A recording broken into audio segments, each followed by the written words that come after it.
Hello friends, स्वागत है आप सभी साथियों का स्मार्ट जीके यूट्यूब चैनल पर। तो साथियों, बिहार पुलिस के डेट्स आ चुके हैं। जैसे कि आप सभी को पता है कि पेपर आपका 1 अक्टूबर, 7 अक्टूबर और 15 अक्टूबर को होने वाला है। तो आज इस क्लास में बिहार पुलिस कांस्टेबल एग्जाम 2023 के लिए टॉप 100 जीके जीएस के क्वेश्चंस करेंगे। साथियों, ये क्वेश्चन बहुत ही इंपॉर्टेंट है। ये क्वेश्चंस आपके एग्ज़ाम में आपको ज़रूर से ज़रूर देखने को मिलेंगे। तो आज का ये क्लास आपको अंत तक देखना है, बिना स्किप किए हुए कंप्लीट। तो चलिए फिर देखते हैं क्वेश्चंस। आप सभी साथी क्लास को लाइक जरूर कर दीजिएगा हमेशा की तरह, और क्लास अपने सभी दोस्तों तक जरूर पहुंचा दीजिएगा, यानी शेयर कर दीजिएगा। आप में से कोई भी साथी नए हैं तो चैनल को सब्सक्राइब करके बेल आइकन को ऑन कर लीजिएगा। चलिए फिर देखते हैं क्वेश्चंस। पहला क्वेश्चन है, संविधान सभा ने भारत के संविधान को कब स्वीकृत किया था? यानी संविधान सभा ने भारत के संविधान को कब अपनाया था? तो देखिए, राइट आंसर हो जाएगा 26 नवंबर 1949 को, याद रखना। इसीलिए साथियों 26 नवंबर को प्रत्येक वर्ष क्या मनाते हैं? तो संविधान दिवस मनाते हैं या विधि दिवस, क्योंकि 26 जनवरी 1949 को ही संविधान सभा ने भारत के संविधान को अपनाया था। अगर आपसे पूछे कि संविधान कब लागू हुआ था, तो फिर राइट आंसर हो जाएगा 26 जनवरी 1950 को। ये दोनों बातें ध्यान में रखना। अगला क्वेश्चन है, पार्लियामेंटो सुधार बिल किस वर्ष में पारित किया गया था? तो देखिए, पार्लियामेंटो सुधार बिल वर्ष 1909 में पारित हुआ था। Option number C right answer है। विश्व का सबसे बड़ा लिखित एवं सर्वाधिक व्यापक संविधान किस देश का है? तो याद रखिए, विश्व का सबसे बड़ा लिखित एवं सर्वाधिक व्यापक संविधान ये भारत का है। राइट है ऑप्शन नंबर सी। पृथ्वी का सबसे भीतर वाला भाग क्रोड किसका बना होता है? तो ध्यान से देखिए, पृथ्वी का जो सबसे भीतर वाला भाग होता है, जिसे हम क्रोड कहते हैं, ये साथियों लोहा और निकेल का बना होता है। तो राइट आएगा ऑप्शन नंबर डी। नोबेल पुरस्कार विजेता रविंद्रनाथ टैगोर का जन्म दिवस किस तारीख को मनाया जाता है? तो देखिए, राइट आंसर है ऑप्शन नंबर सी, 9 मई को। प्रत्येक वर्ष 9 मई को रविंद्रनाथ टैगोर का जन्म दिवस मनाया जाता है। भारत में मुगल साम्राज्य की स्थापना किस सन में हुई थी? तो देखिए, भारत में मुगल साम्राज्य की स्थापना बाबर ने की थी।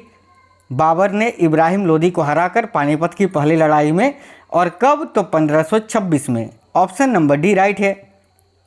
झांसी की रानी लक्ष्मीबाई और अंग्रेजों के मध्य युद्ध किस सन में हुआ था? तो देखिए, झांसी की रानी लक्ष्मीबाई और अंग्रेजों के मध्य युद्ध किस सन में हुआ था? तो याद रखिएगा साथियों, 1885 ईस्वी में। ऑप्शन नंबर बी करेक्ट है। माफ करना, 1858 में है ना, 1858 ईस्वी में। Option number B. हिंदू व जैन धर्म में ब्रह्मांड का केंद्र किसे माना गया है? तो देखिए, करेक्ट आएगा मेरू पर्वत को। हिंदू व जैन धर्म में ब्रह्मांड का केंद्र मेरू पर्वत को माना गया है।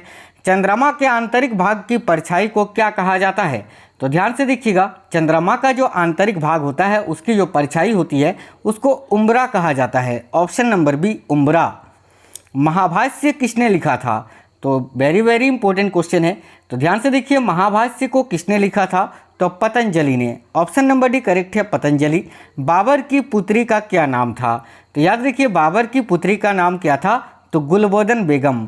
गुलबदन बेगम ने ही हुमायूं नामा की रचना की थी, ये भी याद रखना। पानीपत का दूसरा युद्ध किनके मध्य हुआ था? तो ध्यान से देखिए, पानीपत का जो दूसरा युद्ध है, ये अकबर और हेमू के बीच में हुआ था 1556 ईस्वी में। नेक्स्ट क्वेश्चन है, दिल्ली किस नदी के किनारे पर बसी हुई है? तो साथियों, दिल्ली जो है ये यमुना नदी के किनारे पर स्थित है। तो ऑप्शन नंबर बी, यमुना नदी करेक्ट आएगा। रिहंद बांध किस राज्य में है? तो देखिए, रिहंद बांध जो है ये उत्तर प्रदेश में स्थित है। Option number B. Question number 15, किसको भारत का उद्वारक व स्थानीय स्वशासन का जनक कहा जाता है? तो याद रखिएगा साथियों, भारत का उद्वारक व स्थानीय स्वशासन का जनक लॉर्ड रिपन को कहा जाता है। Option number C right answer है। रॉकेट किसके सिद्धांत पर कार्य करता है? काफ़ी इंपॉर्टेंट क्वेश्चन है। तो याद रखिएगा, रॉकेट जो होता है ये देखिए संवेग संरक्षण के सिद्धांत पर काम करता है। Option number C. आणविक संगठन के द्वारा उष्मा का संप्रेषण क्या कहलाता है? तो ध्यान से देखिए, आणविक संगठन के द्वारा उष्मा का संप्रेषण क्या कहलाता है? तो संवहन। ऑप्शन नंबर ए। नेक्स्ट है, ठोस कपूर से कपूर वाष्प बनने की प्रक्रिया को क्या कहते हैं? तो जब ठोस कपूर से कपूर वाष्प बनता है तो उस प्रक्रिया को हम ऊर्ध्वपातन बोलते हैं, यानी सब्लिमेशन। अगला है, किस अभिक्रिया द्वारा पौधे में ऑक्सीजन बाहरी वातावरण से कोशिकाओं में पहुंचता है? तो याद रखिएगा विसरण के माध्यम से, विसरण के द्वारा, ऑप्शन नंबर बी। नेक्स्ट है, मनुष्य के मस्तिष्क की सबसे बाहरी झिल्ली कौन सी होती है? तो देखिए मनुष्य का जो मस्तिष्क होता है उसका जो सबसे बाहर वाला झिल्ली होता है वो होता है durometer, option number C correct हो जाएगा। रक्त में ग्लूकोज की मात्रा नियंत्रित रहता है किसके कारण? तो रक्त में ग्लूकोज की मात्रा जो होता है ये इंसुलिन के कारण नियंत्रित रहता है, ऑप्शन नंबर डी। वायुमंडल में सामान्यतः कार्बन डाइऑक्साइड कितना प्रतिशत पाया जाता है? तो देखिए 78% नाइट्रोजन पाया जाता है, 21% ऑक्सीजन पाया जाता है और कार्बन डाइऑक्साइड 0.03% पाया जाता है, यानी option number D right answer होगा। उच्च रक्तचाप की अवस्था को क्या कहते हैं? तो ध्यान से देखिए, उच्च रक्तचाप की अवस्था को हाइपरटेंशन कहते हैं, ऑप्शन नंबर सी। नेक्स्ट है, सर्वप्रथम विषाणु की खोज किसने की थी? तो साथियों ध्यान दीजिएगा, सर्वप्रथम विषाणु यानी वायरस की खोज की थी इवानोवस्की ने, जो कि रूस के थे। नेक्स्ट है, भारत भारतीयों के लिए नारा किस संस्था ने दिया था? तो भारत भारतीयों के लिए है, यह नारा किस संस्था ने दिया था? तो याद रखिए आर्य समाज ने। आर्य समाज की स्थापना 1875 ईस्वी में स्वामी दयानंद सरस्वती जी ने की थी। विंध्याचल और सतपुड़ा पहाड़ियों के बीच से होकर बहने वाली नदी कौन सी है? तो देखिए करेक्ट होगा नर्मदा नदी, ऑप्शन नंबर ए। अगला है, इन्वेस्टर प्रोटेक्शन फंड किस संस्था ने स्थापित किया है? तो करेक्ट होगा सेबी ने, सेबी यानी security exchange board of India. अगला है, भारत की प्रथम बहुउद्देशीय परियोजना किस नदी पर बनाई गई थी? तो करेक्ट होगा साथियों दामोदर नदी पर रूस की सहायता से 1948 ईस्वी में। आगरा शहर को किसने बसाया था? वेरी वेरी इंपॉर्टेंट क्वेश्चन है। तो याद रखिए आगरा शहर को सिकंदर लोदी ने बसाया था 1504 ईस्वी में। चलिए नेक्स्ट क्वेश्चन है, राष्ट्रीय प्रतीक के निचले भाग में उत्कीर्णित शब्द सत्यमेव जयते किस संदर्भ से लिए गए हैं? तो याद रखिएगा राष्ट्रीय प्रतीक के निचले वाले भाग में उत्कीर्णित जो शब्द है सत्यमेव जयते, ये किस संदर्भ से लिया गया है? तो राइट आंसर है साथियों मुंडकोपनिषद से, ऑप्शन नंबर सी। अशोक के शिलालेखों की लिपि क्या है? तो ध्यान से देखिए अशोक के शिलालेखों की लिपि क्या थी? तो याद रखिएगा ब्राह्मी लिपि, option number B. Vivekananda Rock Memorial कहाँ स्थित है? तो ध्यान से देखिएगा विवेकानंद रॉक मेमोरियल जो है ये साथियों तमिलनाडु में स्थित है, ऑप्शन नंबर डी। प्रथम गोलमेज सम्मेलन कहाँ हुआ था? तो याद रखिए 3 गोलमेज सम्मेलन हुआ था, पहला 1930 में, दूसरा 31 में और तीसरा हुआ था 32 में, और तीनों ही लंदन में हुआ था, ऑप्शन नंबर बी। और ये जो दूसरा वाला गोलमेज सम्मेलन था 1931 वाला, इसमें महात्मा गांधी जी ने भाग लिया था। और तीनों में किस भारतीय ने भाग लिया था? तो स्वामी विवेकानंद जी ने। अगला है, महात्मा गांधी का जन्म कब हुआ था? तो देखिए राइट आंसर है 1869 ईस्वी में, ऑप्शन नंबर बी, 2 अक्टूबर 1869 में। निम्नलिखित में से कौन सी गंगा की सहायक नदी नहीं है? तो देखिए गंगा नदी की सहायक नदी इनमें से कौन सी एक नहीं है पूछा है। तो सोन नदी, गंडक और कोसी, ये तीनों नदियाँ गंगा की सहायक नदियाँ हैं, लेकिन स्वर्ण रेखा नहीं है, तो ऑप्शन नंबर ए करेक्ट होगा। अगला है, कितने वर्ष के पश्चात राष्ट्रीय जनगणना होती है? तो देखिए करेक्ट होगा 10 वर्ष के पश्चात, ऑप्शन नंबर ए। काजीरंगा राष्ट्रीय पार्क कहाँ स्थित है? तो साथियों काजीरंगा राष्ट्रीय पार्क जो कि एक सिंग वाले गेंडे के लिए जाना जाता है और ये असम में स्थित है, option number C. Operation Flood संबंधित है किससे? तो देखिए ऑपरेशन फ्लड जो है ये साथियों डेयरी विकास से संबंधित है, याद रखिएगा, राइट है ऑप्शन नंबर डी। और ये 1970 में शुरू हुआ था, याद रखना। अगला क्वेश्चन है, धान की खेती के लिए उत्तम मिट्टी कौन सी है? तो देखिए धान की खेती के लिए जो सबसे उत्तम मिट्टी है वह साथियों दोमट मिट्टी, याद रखना, ये सबसे अधिक जल सोखने वाली मिट्टी होती है। कौन से भारतीय शहर हैवी इलेक्ट्रिकल से संबंधित है? तो देखिए करेक्ट आएगा ऑप्शन नंबर सी, भोपाल। पृथ्वी और सूर्य के बीच अधिकतम दूरी किस तिथि को होती है? तो याद रखिएगा पृथ्वी और सूर्य के बीच अधिकतम दूरी ये किस तिथि को होती है? तो 4 जुलाई को, option number C correct answer हो जाएगा। और न्यूनतम दूरी होती है 3 जनवरी को, ये भी याद रखना। सीड थेरेपी किसके उपचार के लिए प्रयोग की जाती है? तो देखिए राइट होगा ऑप्शन नंबर 1, कैंसर के उपचार के लिए। रक्त का थक्का जमाने में किस विटामिन का योगदान होता है? तो करेक्ट होगा साथियों विटामिन के का, ऑप्शन नंबर सी। कोशिका में राइबोसोम का क्या कार्य होता है? तो याद रखिएगा कोशिका में राइबोसोम का कार्य होता है प्रोटीन का संश्लेषण करना, ऑप्शन नंबर बी। नेक्स्ट है, संकल्प प्रोजेक्ट किस बीमारी के इलाज के लिए बनाया गया है? तो करेक्ट आएगा HIV एड्स के लिए। नेक्स्ट है वे पौधे जो अत्यधिक नमक वाली मिट्टी में उत्पन्न होते हैं वे क्या कहलाते हैं? तो साथियों याद रखिएगा halophyta, option number B right answer हो जाएगा। रेशम पालन क्या कहलाता है? तो देखिए रेशम को पालने की विधि सेरीकल्चर कहलाती है, याद रखिएगा ऑप्शन नंबर सी करेक्ट होगा। मांसपेशियों का अध्ययन किसमें करते हैं? तो साथियों मांसपेशियों का अध्ययन विज्ञान की किस शाखा में किया जाता है? तो मायोलॉजी में, ऑप्शन नंबर ए करेक्ट हो जाएगा। Question number 50, Sir Thomas Munro किस भूराजस्व बंदोबस्त से संबंधित हैं? तो करेक्ट आएगा रैयतवाड़ी बंदोबस्त से, ऑप्शन नंबर सी। जस्ता के अयस्क कौन सा है, यानी इनमें से कौन सा जस्ता का अयस्क है? तो राइट होगा ऑप्शन नंबर ए जिंक ब्लेड। एल्यूमिना का विद्युत अपघटन करने पर एनोड पर कौन सी गैस जमा होती है? तो देखिए एल्यूमिना का विद्युत अपघटन करने पर एनोड पर कौन सी गैस जमा होती है? तो oxygen gas, option number D. कौन सी धातु है जो अधिक ताप पर भी ऑक्सीजन से अभिक्रिया नहीं करती है? तो देखिए करेक्ट होगा सोना, इसीलिए सोना बहुमूल्य धातु होता है क्योंकि सोना कभी भी किसी से अभिक्रिया नहीं करता है। कौन सा धातु है जो जल में डालने पर तैरने लगता है? तो देखिए करेक्ट आएगा ऑप्शन नंबर ए कैल्शियम। नेक्स्ट है धातु के बर्तन में खाना बनाया जाता है क्योंकि यह उष्मा का क्या होता है? तो साथियों देखिए धातु के बर्तन में खाना बनाया जाता है क्योंकि यह उष्मा का सुचालक होता है साथियों, ऑप्शन नंबर ए। एक ही प्रकार के परमाणुओं से मिलकर बना पदार्थ क्या कहलाता है? तो देखिए जो एक ही प्रकार के परमाणुओं से मिलकर बना हुआ पदार्थ होता है उसको हम तत्व बोलते हैं, एलिमेंट। नेक्स्ट है विश्व के प्रत्येक पदार्थ अत्यंत सूक्ष्म कणों से मिलकर बना होता है, यह सर्वप्रथम किसने कहा था? तो इस कथन को कहा था कनाद ने, ऑप्शन नंबर सी। किस अभिक्रिया द्वारा पौधे में ऑक्सीजन बाहरी वातावरण से कोशिकाओं में पहुंचता है? तो देखिएगा राइट आंसर होगा विसरण के माध्यम से, ऑप्शन नंबर बी। पृथक्करण का नियम किसने दिया था? तो साथियों देखिए पृथक्करण का नियम दिया था मेंडल ने, ऑप्शन नंबर सी। फाइकोलॉजी में किसका अध्ययन किया जाता है? तो फाइकोलॉजी में साथियों शैवाल का अध्ययन किया जाता है, कवक का अध्ययन माइकोलॉजी में और विषाणु का अध्ययन वायरोलॉजी में। अगला है वातावरण का अध्ययन जीव विज्ञान की किस शाखा के अंतर्गत किया जाता है? तो याद रखिएगा परिस्थितिकी के अंतर्गत, ऑप्शन नंबर डी। हाइड्रोफोबिया रोग उत्पन्न होता है किससे? तो देखिए हाइड्रोफोबिया ये कुत्ते के काटने से होने वाला रोग है और ये वायरस के कारण होता है, तो ऑप्शन नंबर ए विषाणु करेक्ट हो जाएगा, वायरस। निम्न में से कौन सा एक मानव निर्मित धान्य है? तो इनमें से कौन सा एक मानव के द्वारा निर्मित धान्य है? तो ऑप्शन नंबर बी करेक्ट होगा ट्रिटिकेल। वह यंत्र जिसके द्वारा तने की वृद्धि दर सही रूप से नापी जाती है। तो देखिए तने की वृद्धि दर को सही रूप से किसमें मापा जाता है? तो ऑक्जेनोमीटर में, ऑप्शन नंबर सी। प्रकाश के परावर्तन के नियम के अनुसार क्या होता है? तो देखिए प्रकाश के परावर्तन के नियम के अनुसार आपतन कोण जो होता है परावर्तन कोण के बराबर होता है, ऑप्शन नंबर बी करेक्ट है। सामान्य मानव नेत्र का दूरबिंदु क्या होता है? तो याद रखिएगा अनंत होता है साथियों, सामान्य मानव नेत्र का दूरबिंदु अनंत होता है, ऑप्शन नंबर बी।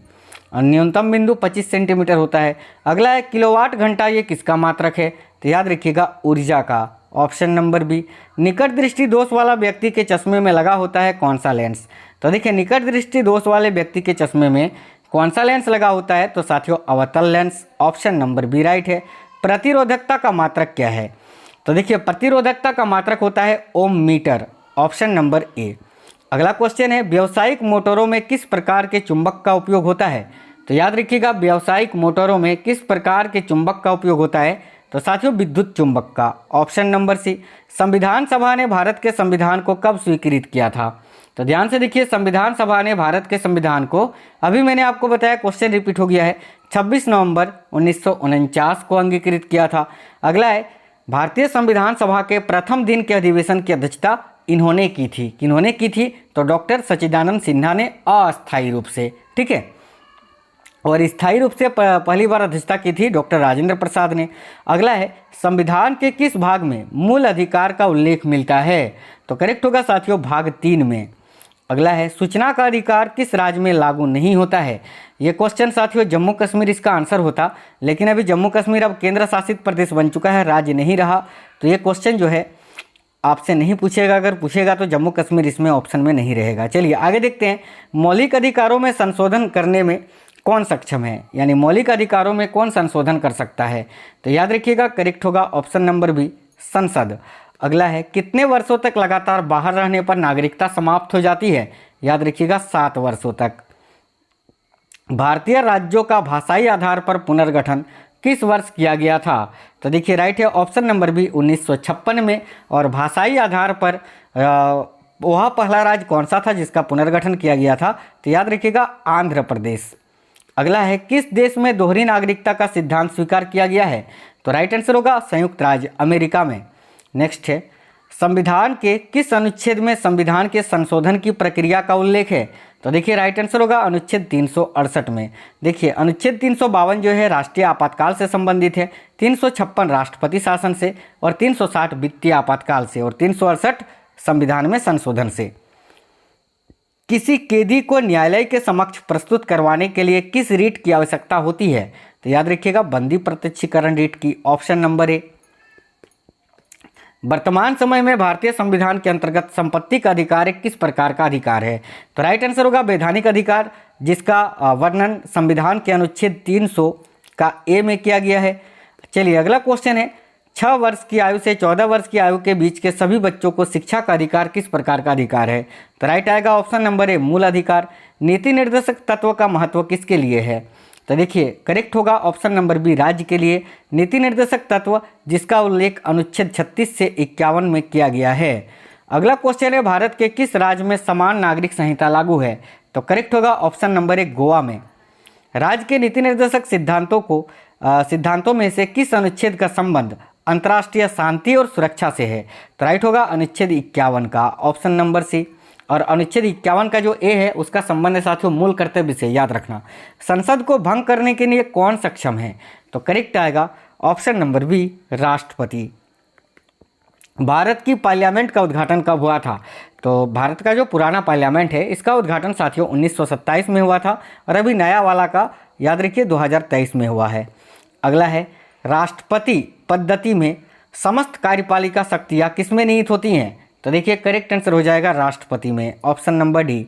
राष्ट्रपति पद के चुनाव से संबंधित विवादों को किसे निर्देशित किया जाता है? तो करेक्ट आंसर आएगा ऑप्शन नंबर डी उच्चतम न्यायालय को। राष्ट्रपति का रिक्त स्थान भर लिया जाना चाहिए कितने दिनों के भीतर? तो याद रखिएगा 6 माह के भीतर।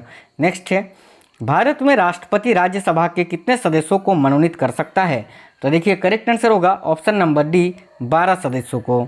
अगला है भारत के पहले राष्ट्रपति के रूप में डॉक्टर राजेंद्र प्रसाद का चुनाव किया गया था कहाँ? तो देखिए भारत के पहले राष्ट्रपति के रूप में डॉक्टर राजेंद्र प्रसाद का चुनाव किया गया था संविधान सभा के द्वारा, ऑप्शन नंबर डी। कौन सा वायु प्रदूषक दिल्ली में मोटरों से नहीं निकलता है? तो देखिए इसका करेक्ट आंसर हो जाएगा option number D carbon monoxide. अगला है विनाइट्रोजनीकरण का उत्पन्न दृश्य गैस किसकी क्रिया से उत्पन्न होती है? तो याद रखिएगा विनाइट्रोजनीकरण पर उत्पन्न दृश्य गैस किसकी प्रक्रिया से उत्पन्न होता है? तो साथियों इसका करेक्ट आंसर हो जाएगा option number D rhizobium species की क्रिया से। अगला है संविधान का वह कौन सा भाग है जो संविधान के निर्माताओं के मस्तिष्क और उद्देश्य को प्रतिबिंबित करता है? तो देखिए राइट होगा ऑप्शन नंबर ए राज्य के नीति निर्देशक तत्व। भारत में संघ राज्यों का प्रशासन होता है किसके द्वारा? तो करेक्ट आएगा ऑप्शन नंबर ए राष्ट्रपति के द्वारा। नेक्स्ट है भारतीय को वर्ष 1947 में सार्वभौम सत्ता सौंपने की योजना निम्न में से किस नाम से जानी जाती है? तो साथियों करेक्ट आएगा ऑप्शन नंबर सी माउंटबेटन योजना के नाम से। संविधान सभा के अस्थायी अध्यक्ष कौन थे? तो राइट होगा ऑप्शन नंबर सी सच्चिदानंद सिन्हा और डॉक्टर राजेंद्र प्रसाद जो हैं ये स्थायी अध्यक्ष थे, याद रखना। सबसे कम उम्र में प्रधानमंत्री पद पर आसीन होने वाले व्यक्ति कौन है? तो राइट आएगा option number A Rajiv Gandhi. अगला है राज्यसभा के लिए नामित होने वाली प्रथम फिल्म अभिनेत्री कौन थी? तो देखिए नरगिस दत्त, करेक्ट आंसर हो जाएगा ऑप्शन नंबर ए। तो साथियों बहुत ही इंपॉर्टेंट क्वेश्चंस मैंने आपको कराए। ये क्वेश्चंस बिहार पुलिस एग्जाम 2023 में आपसे ज़रूर पूछे जाएंगे, तो इन क्वेश्चनों को आपको ज़रूर याद कर लेना है। और डेली आपको क्लासेस मिलने वाली है, तो सारे क्लासेस को देखना है। तो क्लास को लाइक और अपने सभी दोस्तों के साथ जरूर शेयर करिएगा। कमेंट बॉक्स में बताइएगा आपको क्लास कैसा लगा है। तो मिलते हैं आपसे नेक्स्ट क्लास में, तब तक के लिए जय हिंद, वंदे मातरम।